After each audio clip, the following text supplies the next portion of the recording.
The morning air in Hanoi carries a sense of ceremony and purpose. As the procession begins, United Nations Secretary-General Antonio Guterres steps forward alongside Vietnamese President Luong Cuong. Both leaders move together in a carefully choreographed welcome, reflective not only of diplomatic protocol, but of the importance Vietnam places on this visit.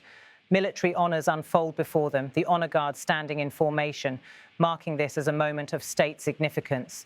This is not a routine exchange. It is the reception of the UN's top diplomat at a time when global politics, technology and security are changing rapidly. The two leaders pause, acknowledging the national and UN flags fluttering side by side. The symbolism is unmistakable. Vietnam hosting the international community's highest civilian representative, and the United Nations acknowledging Vietnam's expanding influence in regional and global affairs. The country has moved far beyond its past as a conflict zone. Today, it is asserting itself as a voice on issues that require coordinated global action: climate resilience, economic cooperation, digital governance, and increasingly, cybersecurity. As the ceremony continues, Antonio Guterres and President Luong Cuong step forward for a formal photograph, their expressions calm but focused. The cameras capture the moment, and behind the lens, the significance builds. Vietnam, one of Southeast Asia's fastest-growing digital economies, is preparing to become a signatory host of an ambitious new UN treaty aimed at combating cybercrime. The treaty, years in negotiation, seeks to unify how nations investigate and prosecute cyber attacks. In a world where state and non-state actors can disrupt banking systems, healthcare infrastructure, and democratic institutions from anywhere, the stakes could not be higher. The handshake continues through the ceremonial line as Guterres greets Vietnamese officials. Diplomatic exchanges appear brief, polite, and warm.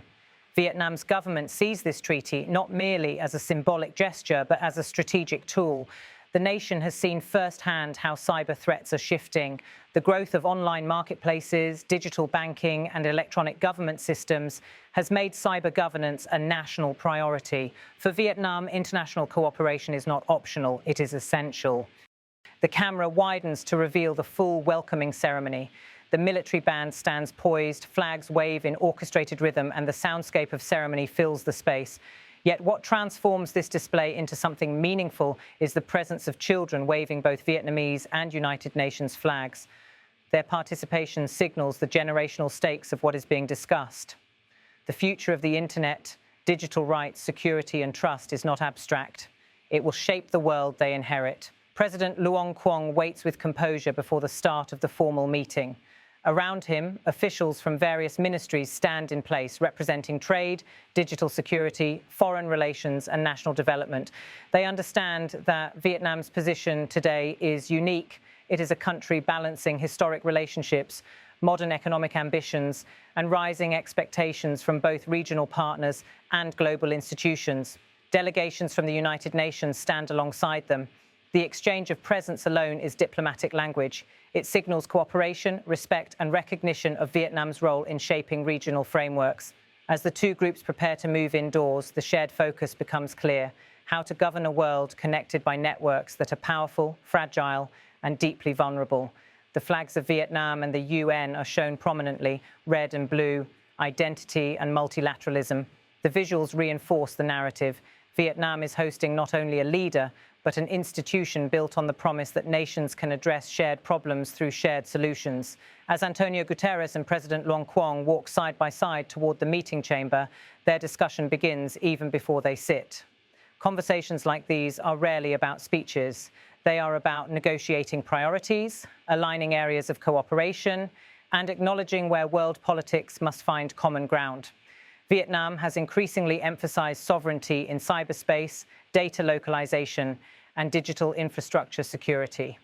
Meanwhile, the United Nations is pushing for norms that prevent digital systems from being used as tools of coercion, interference, and destabilization. Today's meeting attempts to bridge these visions. Inside the meeting hall, the delegations take their places. The atmosphere is formal, but not rigid. There is a shared recognition that global governance is shifting. The centers of technological power are no longer confined to a small number of nations.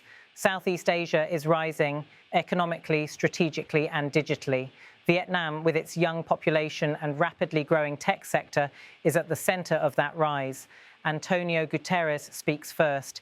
He emphasizes the increasing frequency and sophistication of cyber attacks targeting essential services worldwide.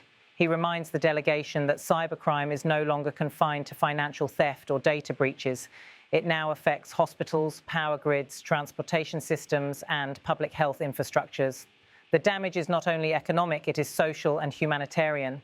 A cyber attack can paralyze a city, it can disrupt the delivery of food, medicine, and safety, and it can undermine trust between people and their governments. Guterres highlights that the new treaty aims to create a shared legal foundation across borders.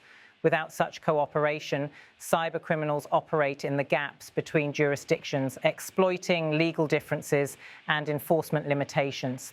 He stresses that the purpose of this treaty is not to impose uniform systems, but to create channels of communication, shared frameworks of investigation, and mutual assistance mechanisms that prevent digital spaces from becoming lawless terrain. The Vietnamese delegation listens carefully. Their president responds with equal clarity. Vietnam, he states, supports international cooperation, but insists that such cooperation must respect national sovereignty and cultural differences in regulatory approaches. For Vietnam, cybersecurity is tied to national stability, public trust, and continued economic growth. He reiterates that Vietnam has already taken major steps in strengthening digital governance and data protection, but recognizes that international collaboration can amplify national efforts. The discussion shifts towards shared priorities. Both leaders highlight the importance of digital education, secure technological infrastructure, and cross-border information sharing. The tone is not confrontational, it is pragmatic. Both sides know that cybersecurity cannot be addressed by one nation acting alone. The digital world does not recognize borders. Threats spread faster than legislation can adapt. The treaty seeks to slow that imbalance. The camera moves to close-ups of both leaders speaking. Their expressions show seriousness, but also a shared awareness that the stakes require cooperation. Around them, delegates take notes, examine briefing documents, and follow each statement with focused attention.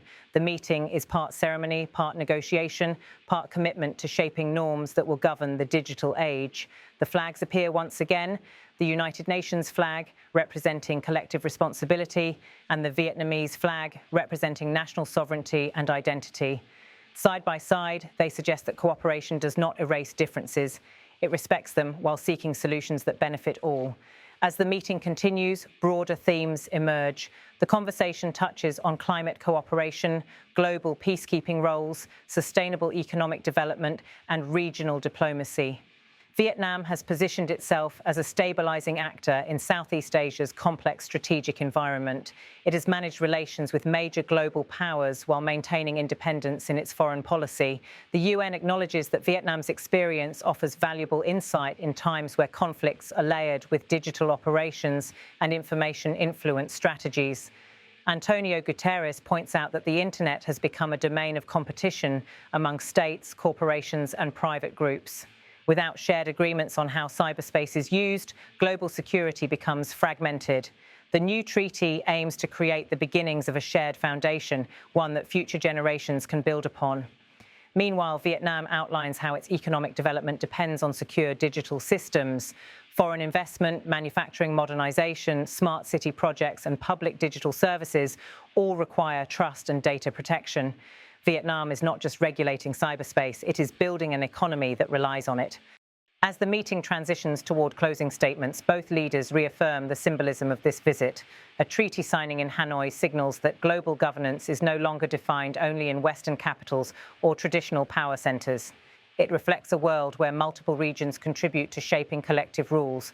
The final image returns to the flags side by side, representing a partnership built not on identical interests, but on a shared understanding that the challenges of the digital world require collaboration, respect, and long-term vision. The visit reinforces that diplomacy is not only about solving current crises, it is also about shaping the rules that prevent future ones. The reception began with ceremony, but it is ending with something more meaningful: commitment. a recognition that in an interconnected world, trust must be built deliberately, agreements must be negotiated, security must be shared, and the responsibility to protect the digital future belongs to every nation represented beneath those two flags.